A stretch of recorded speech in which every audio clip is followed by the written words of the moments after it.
Bonjour, bon retour sur la chaîne. Ici Michael Semo, votre hôte habituel. Avant tout, je tiens à m'excuser du retard. J'avais promis de poster un update du portfolio public chaque mois. Le dernier update date du 2 décembre, donc nous avons quelques jours de retard. J'ai voulu vraiment m'investir sur les vidéos précédentes, donc ça m'a pris du temps de faire la vidéo d'update. Est-ce que nous pouvons déjà nous acheter une Lamborghini ou est-ce que je vais être obligé de retourner chez ma mère? Je rigole, mais si ça arriverait, je ferais moins le malin. Mais sans plus tarder, passons au bilan. Une vraie vie de blédard. Ouais!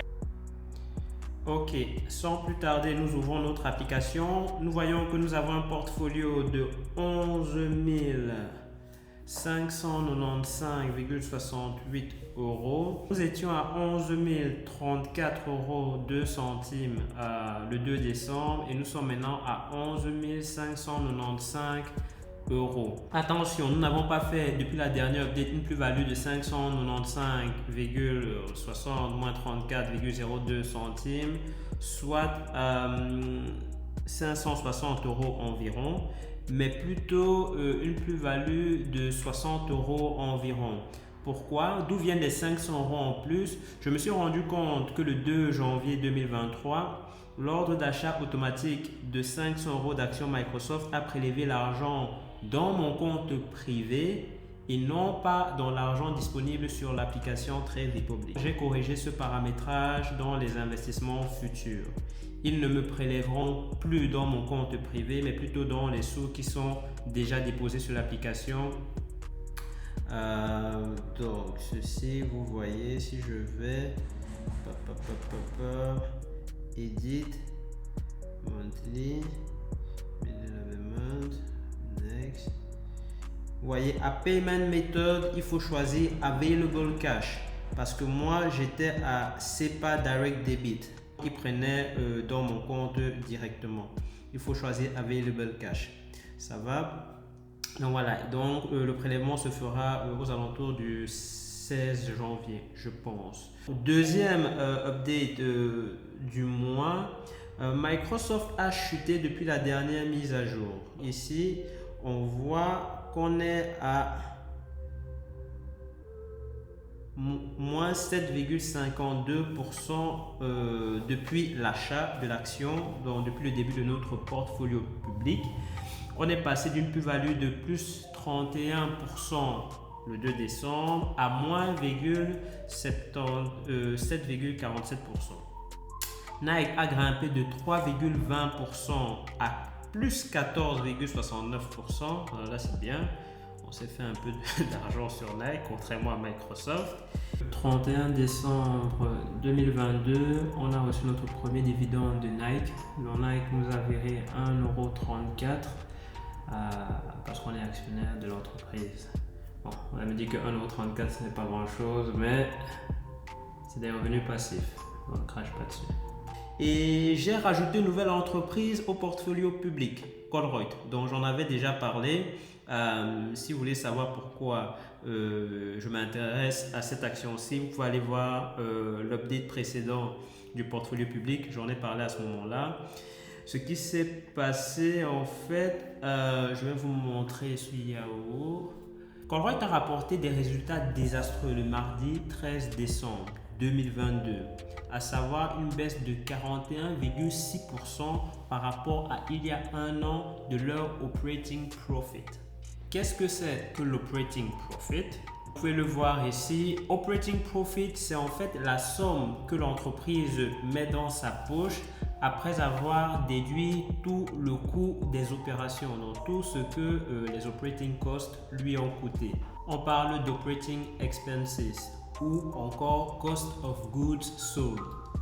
Donc, s'il loue des locaux, s'il y a du transport, s'il y a des frais administratifs et ainsi de suite.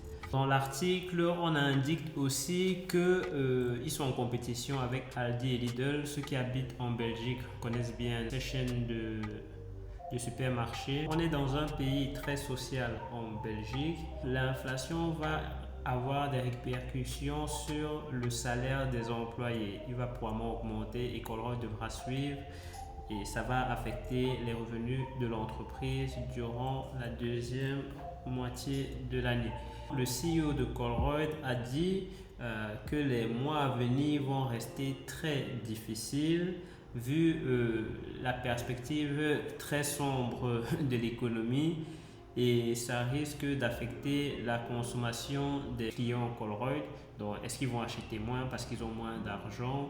Bon, moi, ça ne me tracasse pas trop parce que Colruyt, c'est vraiment, on va dire, ce qui est le plus facile à afford. Je ne sais pas comment on dit ça en français. En tout cas, c'est l'un des magasins les moins chers et dont les gens feront par exemple plus facilement leurs courses au Colruyt qu'au Delhaize.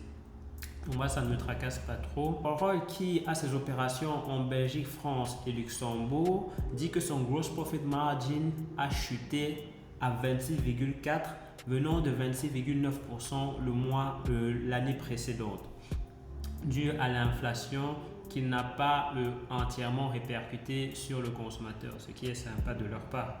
Donc les prix pour acheminer les produits, pour produire tout ce qu'ils font, ils ne l'ont pas impacté entièrement sur le prix que le consommateur doit payer pour avoir accès à ces produits. On leur dit merci. Et c'est quoi donc le gross profit margin? On va essayer de définir tous les termes qu'on utilise.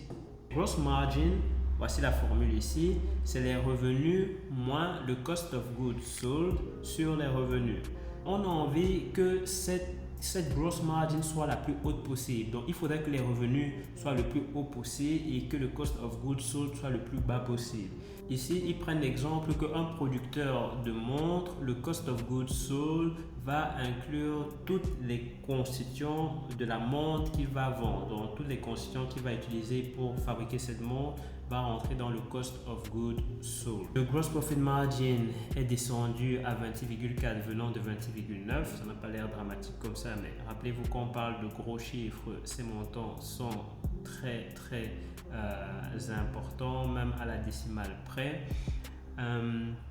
Et ils disent aussi ici que des group's net operating expenses ont grimpé de 19,1% à 20,5% des revenus dans la même période, donc durant la dernière année. Qu'est-ce que c'est le net operating expenses? Le net operating expenses, c'est tout ce que l'entreprise va dépenser pour exercer son activité. Si par exemple elle loue des locaux, s'il y a des frais administratifs, s'il faut payer des gens, tout ça ce sont les operating expenses. Voici l'exemple pour Amazon où vous voyez au niveau des operating expenses, il y a le coût des ventes, le marketing, la technologie qui sert à faire fonctionner l'entreprise et ainsi de suite, les frais administratifs et ainsi de suite et ainsi de suite. Donc ça, c'est les operating expenses. Ils indiquent ici que les parts de Colruyt, les parts d'action Colruyt ont perdu 30% de leur valeur durant cette année. C'est là que nous sommes venus acheter. Troisième chose à noter, censé acheter des actions de 1 000 € chaque mois, mais techniquement, ça n'a pas été le cas en décembre. En décembre, j'ai acheté... voilà. Donc, en décembre, j'ai acheté 497,38 € d'actions Colruyt le 14 décembre et j'ai acheté 500 € d'actions Microsoft, mais c'était le 2 janvier, donc on avait quelques jours de retard. Le problème, c'est que lorsqu'on crée une demande d'ordre d'achat automatique après la moitié du mois, ça se fait automatiquement le début du mois suivant. Donc ça, je m'en excuse, mais je n'ai pas eu vraiment le choix. Mais ce n'est pas grave, on va se rattraper en achetant 1 000 € d'actions Microsoft ce mois-ci pour profiter de la grosse baisse qu'on a, qui est de 7,40% depuis l'achat de l'action. Quatrième chose à noter, dans l'update de ce mois-ci, j'ai rempli ma déclaration de taxes sur les opérations en bourse, qui est encore appelée The Belgian Tax on Stock Exchange Transactions, TST, also known as Tax op de Beurs-Verrichtingen. Voilà. Désolé mes amis néerlandophones, mais mon néerlandais n'est pas terrible. Soit TOB. Donc si vous voyez TST, TOB, où on parle de taxes sur les opérations de bourse, c'est la même chose. J'ai dû payer sur les opérations pour le mois de novembre 2022. Je vous rappelle qu'on avait acheté 500 € d'actions Microsoft et 500 € d'actions Nike. Je remonte à novembre. Voilà, vous voyez, c'était pour les 2 fois 500 € ici. J'ai rempli la déclaration et je l'ai envoyée par mail à cpic.taxdiv@minfin.fed.be. Si vous voulez qu'on discute un peu plus en détail de la procédure, je pourrais faire une vidéo en rapport. Indiquez-moi si ça vous intéresse dans les commentaires ou pas. Ce qui est bien, c'est que Trade Republic envoie un rappel sur l'application. Donc, ils m'ont envoyé ici. Vous voyez bien, Monthly Tax Report. Ici, vous voyez, ils m'ont envoyé ça. Où ils me demandaient. Il détaille ici le montant de la taxe, le total, où est-ce que je dois payer et où est-ce que je dois envoyer le formulaire complété. Donc c'est vraiment très bien fait. Mais si vous voulez qu'on en discute plus en détail, n'hésitez pas à me demander dans les commentaires une vidéo si ça vous intéresse. Donc ça, c'était pour la taxe. Je voulais indiquer que Trade Republic a créé cette option de payer 2% d'intérêt sur tout l'argent qui n'est pas investi. Donc vous voyez ici, how it works, add cash, deposit money to invest and earn interest on your uninvested cash up to 50,000 euros. Donc si vous mettez jusque 50 000 € que vous n'achetez pas d'actions sur l'application, ils vous payent 2% et ils vous verseront l'argent chaque mois. Maintenant je ne sais pas si c'est 2%, oui, c'est 2% par an, mais ils vous payent chaque mois, c'est ça. Sur tout ce que les 2% rapporteraient sur une année. Donc 2% de 50 000, c'est quand même 1000 €. Donc ce n'est pas rien. Et c'est vraiment plus intéressant que les 0,01% brut que nos banques classiques nous payent à la fin de chaque année. Et sachant qu'ils nous font payer 2,50 € par mois de tenue de compte. Si vous voulez plus de renseignements par rapport à tout ce que vous payez à vos banques, j'avais fait une vidéo qui expliquait bien tout ceci. C'était le hold-up du siècle, que ça s'appelle. Je vous mettrai en lien de description le lien vers la vidéo. Donc voilà. Si vous voulez vous aussi investir avec Trade Republic ou bien profiter de l'épargne de 2% annuel que vous toucherez chaque mois, je vous mets le lien de téléchargement de l'application, le lien d'affiliation en description en dessous de la vidéo. Mais maintenant, avant de se quitter, j'aimerais bien préciser une chose. Même si c'est très excitant de voir qu'on fait de la plus-value sur le portfolio et tout, je rappelle qu'on n'a investi que de l'argent dont on n'a pas besoin. Tout l'argent que j'ai investi, je pourrais le perdre, même si je suis très confiant en mon portfolio, ou le portfolio pourrait passer à moins 70, moins 80, moins 90% du jour au lendemain. Je ne paniquerai pas parce que je n'ai pas besoin de cet argent-là.